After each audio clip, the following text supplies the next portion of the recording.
C'est un lieu qui a 3 siècles d'histoire. En vrai, administrateur du Panthéon, c'est en soi une mission spéciale.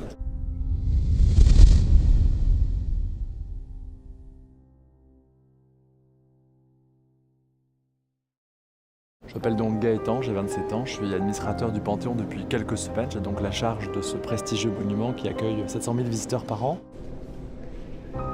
Administrateur d'un monument, c'est une manière de dire directeur. Simplement, on fait la différence entre un musée et un monument, au sens où le directeur d'un musée, peut-être quand il arrive, il peut impulser une dynamique toute nouvelle, refaire le musée à son image. Dans un monument, l'administrateur est d'abord là pour servir les lieux, manager les équipes, j'ai une quarantaine d'agents au Panthéon, gérer le budget, accueillir les visiteurs, donc plus de 700 000 au Panthéon, gérer la communication, autrement dit s'occuper d'un lieu culturel dans toutes ses dimensions, ce qui est passionnant mais aussi parfois un peu épuisant.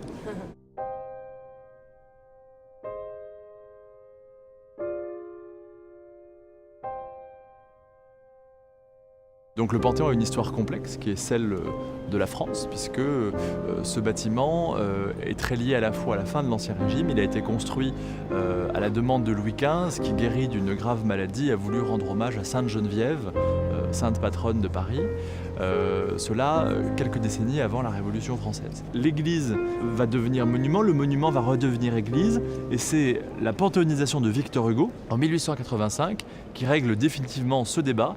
Et jusqu'à aujourd'hui, on est donc dans un lieu qui a cette vocation de servir le culte des grands hommes et aujourd'hui des grandes femmes de la nation.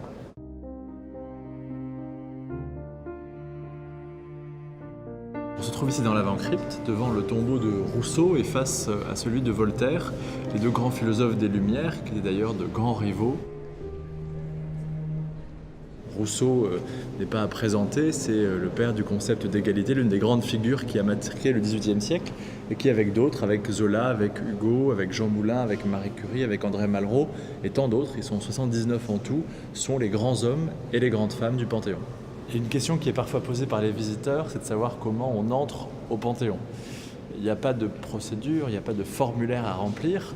C'est une décision du président de la République qui, de façon souveraine, fait entrer une ou plusieurs personnes au Panthéon. Et donc la question qui est posée est de savoir qui étaient les grands hommes, les grandes femmes, et qui seront les grands hommes et les grandes femmes de demain. C'est effectivement un parcours exceptionnel, des valeurs illustrées d'une manière hors du commun, un courage, souvent un héroïsme, une attention aux autres. Une chose est sûre, il y a de la place ici pour les accueillir, puisqu'à côté des 79 personnalités inhumées, il reste environ 250 places et donc pour de nombreux siècles encore, le Panthéon est prêt à accueillir d'autres grands hommes et d'autres grandes femmes.